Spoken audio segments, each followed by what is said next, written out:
Hare Krishna, Krishna Krishna, Hare Hare, Hare Rama, Rama Rama, Hare Hare.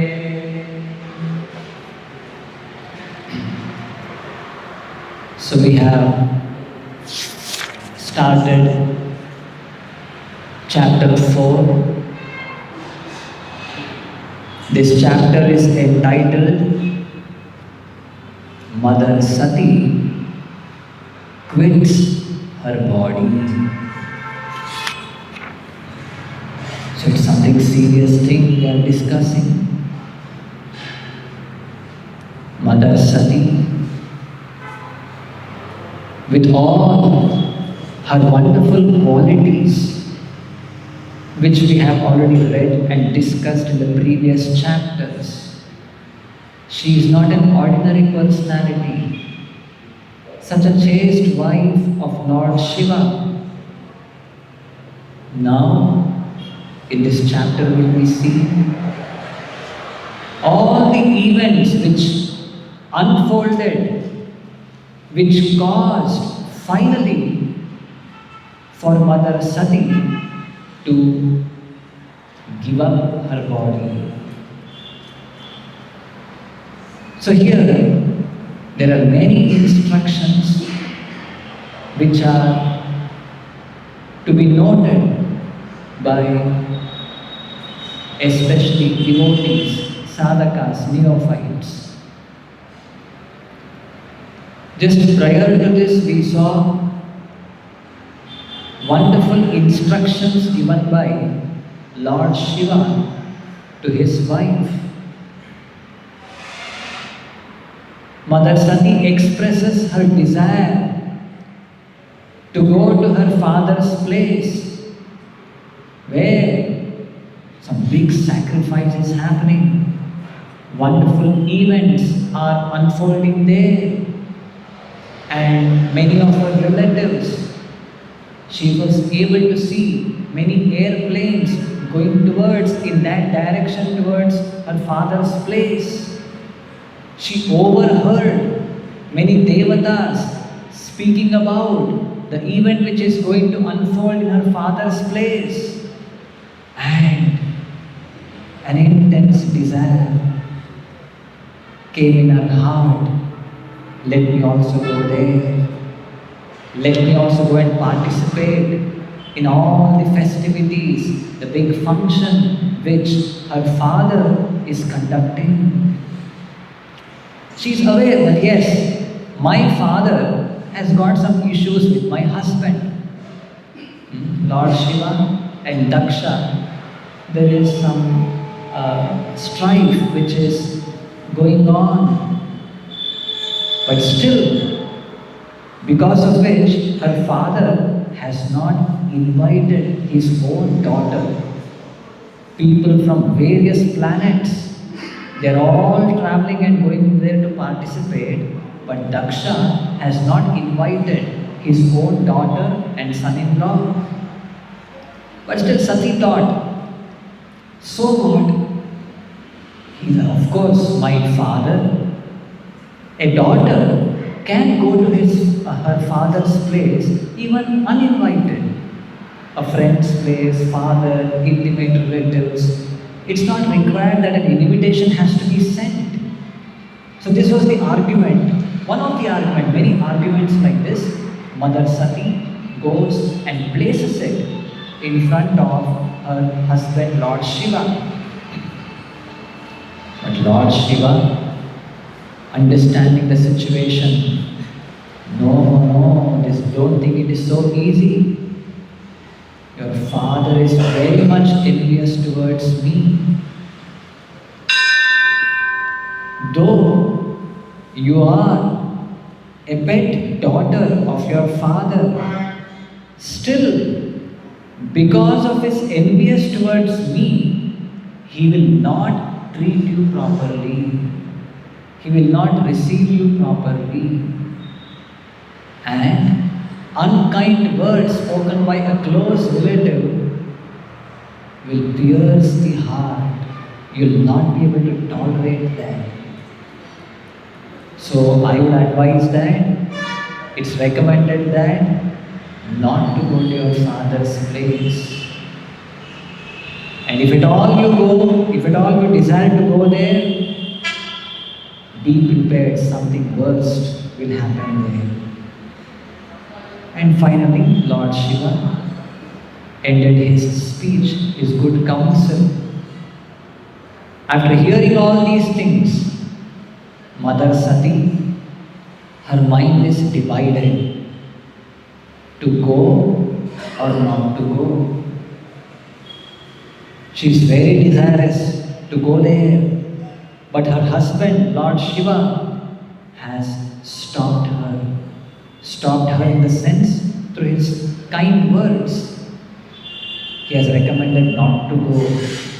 If at all you go, be prepared for something worse will happen there. Now her mind is divided.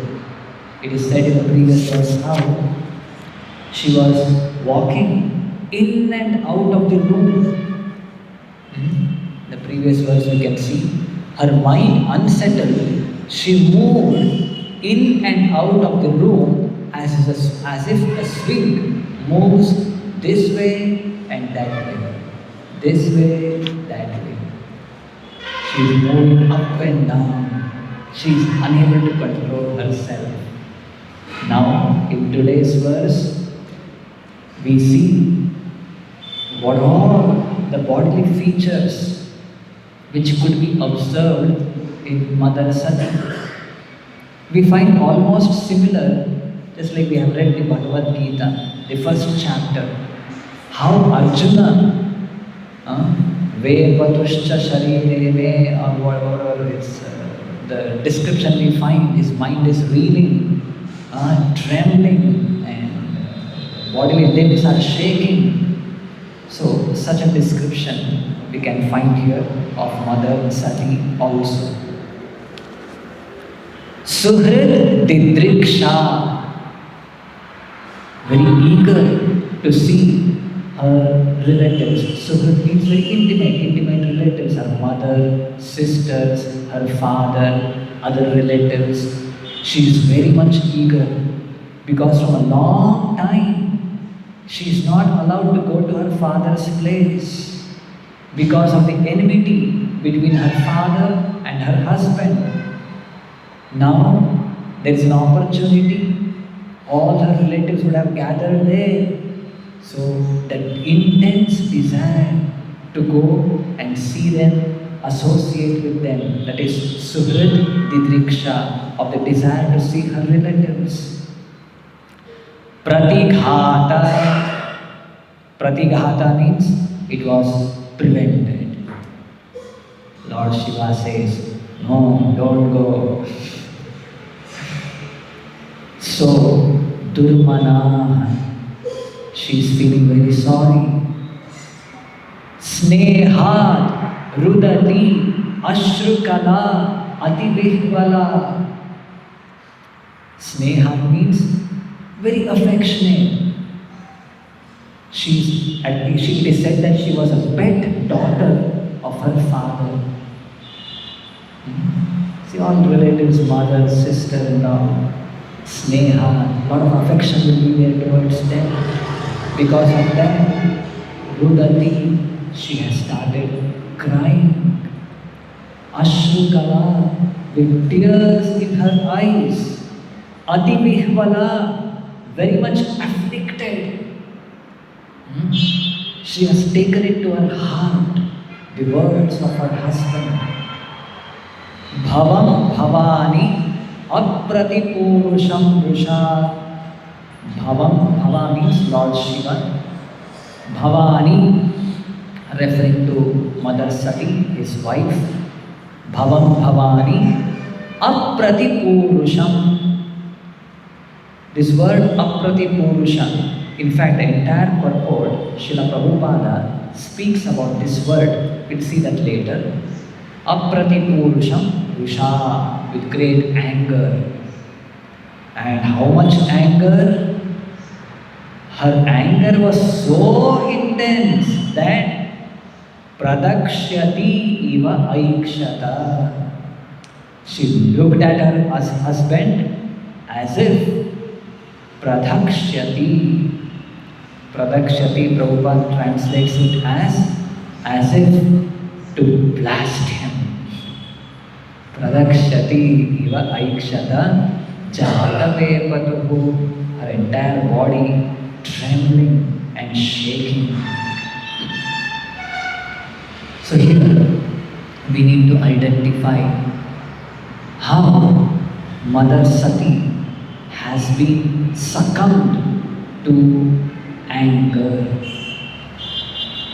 and all the consequent resultant reactions of anger we are seeing here in today's verse. If we just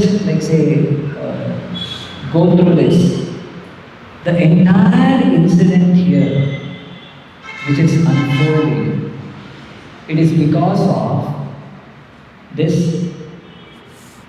The whole issue is about this proposal of Mother Sati. What is her proposal? That she wants to go and visit her father's place.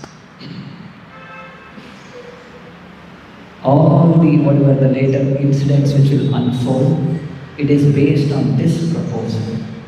And now this proposal is rejected by her husband. The reaction we are seeing here. Ativihvala, jatave patuhu, body is trembling, she is very much afflicted. Ashrukala, tears are coming from her eyes. Rusha, great anger. Durmana, feeling very sorry. All of these we find as a result of her proposal being rejected. So here, this proposal means desire. As we hear from the Bhagavad Gita, kamat krodho vijayate. Some desire we have got, and that desire is not fulfilled, and it gives rise to anger. When a person comes under the control of anger, then his actions cannot be predicted. His actions cannot be predicted. He'll do something else. And usually, this is how it happens in the material world. Okay, let us accept or let us take it on the part of, like say, neophyte devotees, we sadhakas. We may have some desires, some proposals, and just like here in the case of Lord Shiva and Mother Sati, it appears like a family affair and a family fight or some disagreement between husband and wife. So likewise, ours also, an institution, an organization, is also like a family. So there are certain hierarchy, some structure, many things are there. And say a devotee, there is one desire, there is one proposal. In our organization also, Srila Prabhupada, which he has instituted, any desire proposal is there. It's not that it's completely, you shouldn't have. That's not the way it is said. If you have, what are you supposed to do? We go present it in front of our authorities, senior Vaishnavas, and many times the proposal may be rejected. It may be cut down. You may go, so this is the best proposal, best idea what I have in the world. Sometimes, don't tell that at all, get lost. We will be rejected also. Ideas may be rejected, proposals may be cut down. All of these things may happen. So how are we supposed to accept it? So we should always take it on oneself. Always we should be grateful to the Supreme Lord to our spiritual master and Vaishnavas for whatever they have given, for whatever they have not given, and whatever they have taken it away from us. For all these three, we should be grateful. Usually we'll be grateful if something is given to us. Some nice mobile phones are gifted to us. We say thank you, we'll feel very happy. We'll feel very grateful. But as devotees, we need to understand anything we should accept anything and everything as the mercy of the Supreme Lord. It is for my betterment. If something is given, yes, it is for my good. If something is not given, that also should be accepted for my good, for my betterment. Just like a small child, it asks its mother to give some sharp knife. Will the mother give? No. She'll be very much afflicted. Array. With that sharp knife, the small child may cut its hand.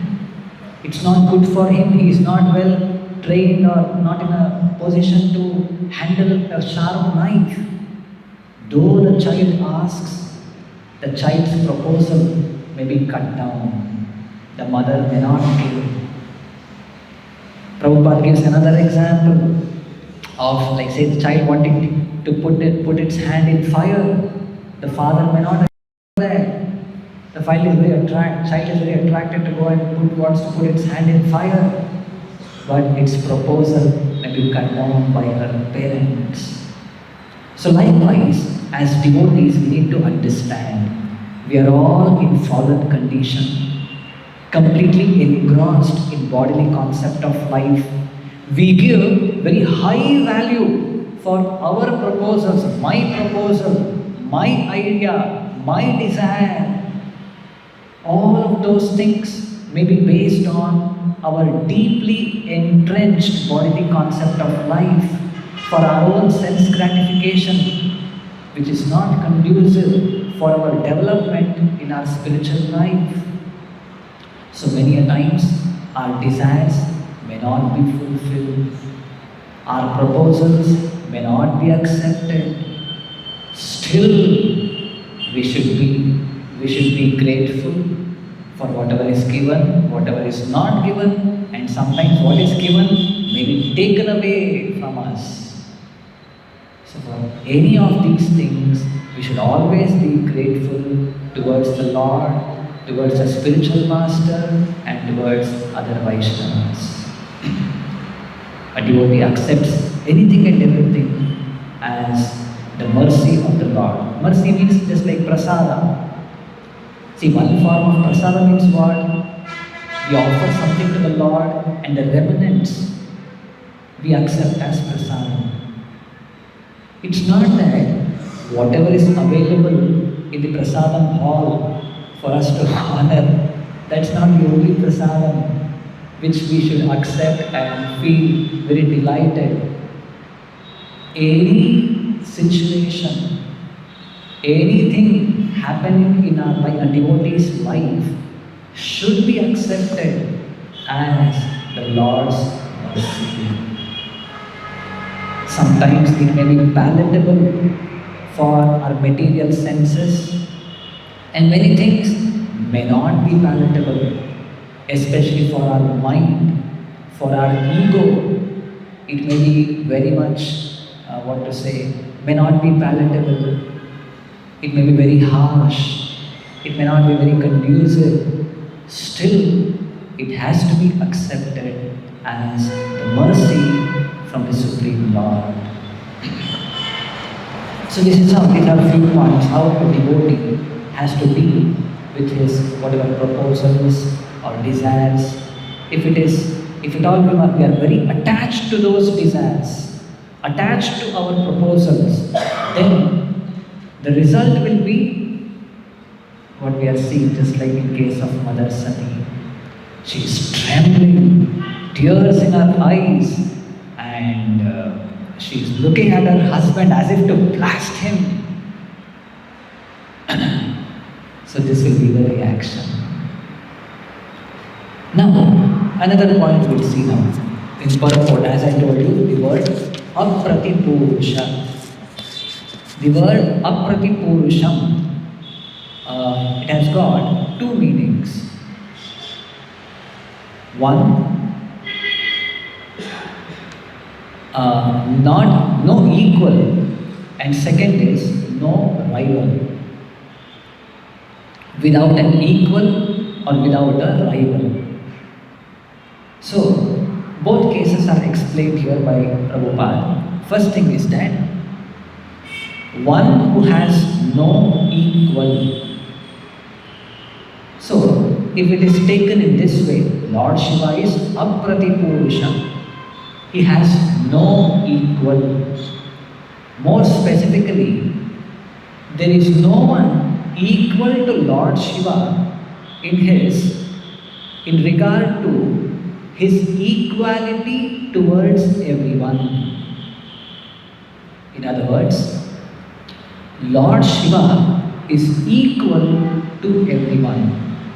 There is no equal to him, another person equaling him in that equanimous nature of Lord Shiva. Okay, Lord Shiva is equal to everyone, meaning what? He is very kind to everyone. He is equally disposed to everyone. So, Mother Sati is thinking, then why is he not allowing me to go to my father's house? So this she is unable to tolerate. Lord Shiva is very kind, a very kind personality, equal to everyone. He sees everyone with equal vision. Why is he not treating me equally in a kind manner? This is the proposition or the mindset of Mother Sati, because of which she has become very angry. So this is one meaning of apratipurusha, no equal.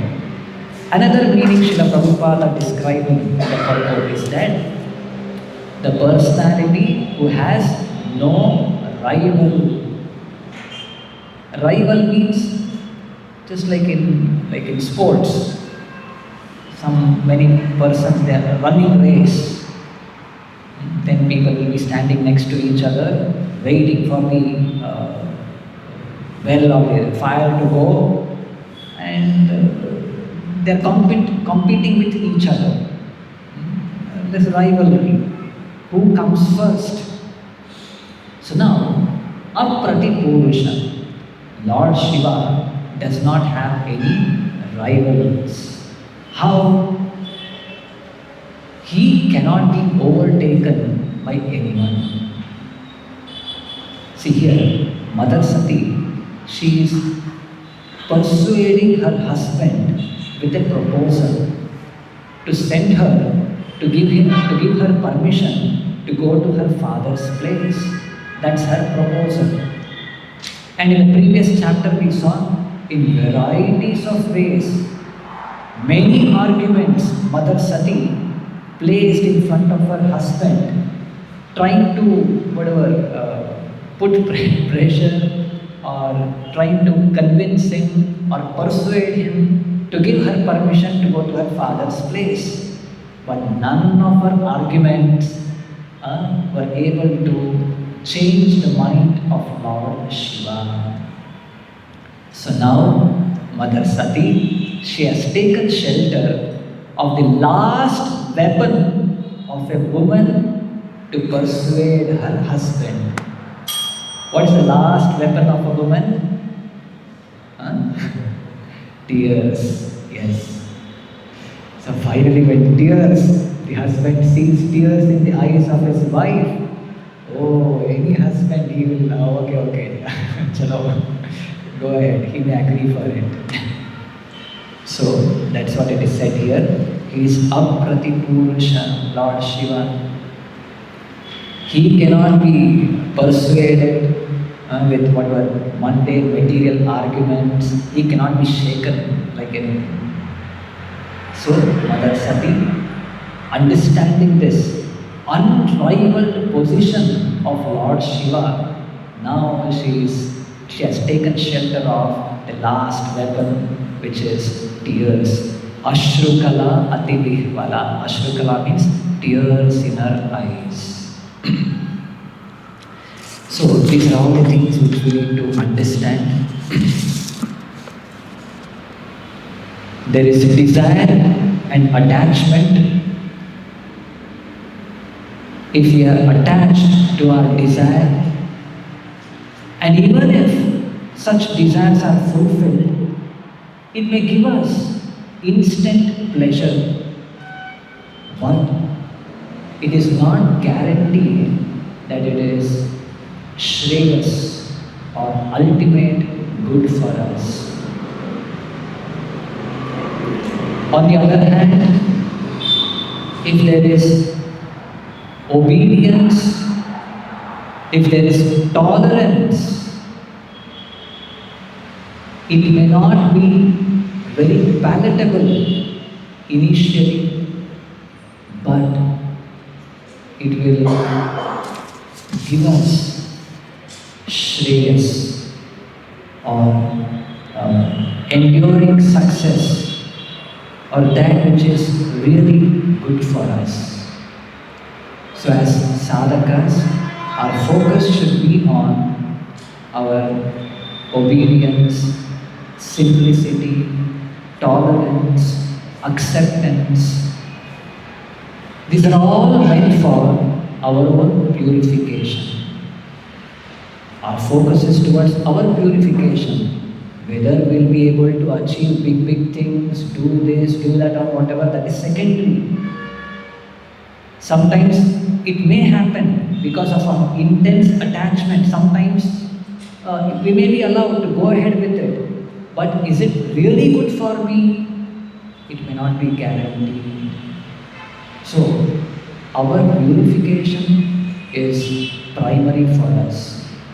And these qualities of obedience, tolerance, simplicity, acceptance, these are all very favorable for our self-purification.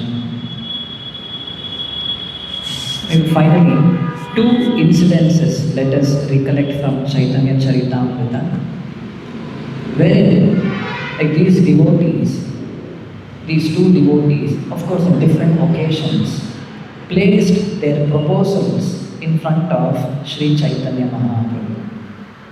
The first instance is that of Balabhadra Bhattacharya. Balabhadra Bhattacharya was the companion who was sent along with Chaitanya Mahaprabhu on his visit to Vrindavan.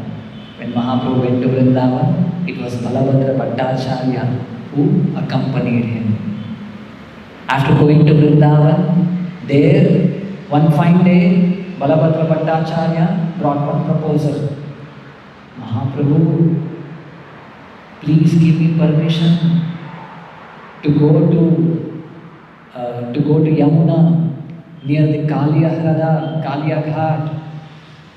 Why?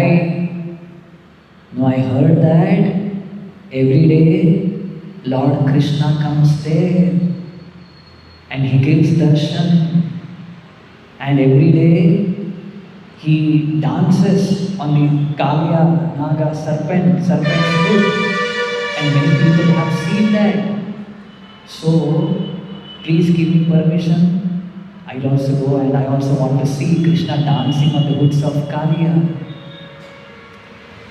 Balabhadra Bhattacharya proposed this in front of Chaitanya Mahaprabhu.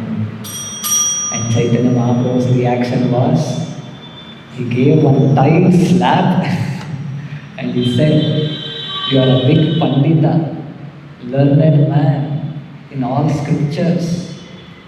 Don't you know, is Lord's incarnation, is it so cheap? He comes and dances there and everyone will see that, and all of these things, just go do your service. He just cut down that proposal. Later, of course, Balabhadra Bhattacharya came to know that it was just a rumor There was a fisherman in the night time, used to go do fishing in the Yamuna river there, and used to carry the lamp on his boat. And in that dim light, it appeared that the boat appeared to be like a snake, and that lamp, it appeared to be like a jewel on the snake's head. And the fisherman walking up and down, left and right, it appeared as if whatever dancing of Krishna. It was just a rumor which had spread in Vrindavan. So, this is one case. In another instance, Jagadananda Pandita, he was an associate in Jagannath Puri. He took a proposal to Mahaprabhu that he wanted to visit Vrindavan. Mahaprabhu was not agreeing for it. He was very much affectionate towards Jagadananda Pandit, and he knew he alone going to Vrindavan, it's not very much recommended for him. And every time Mahaprabhu used to reject his proposal, giving different reasons.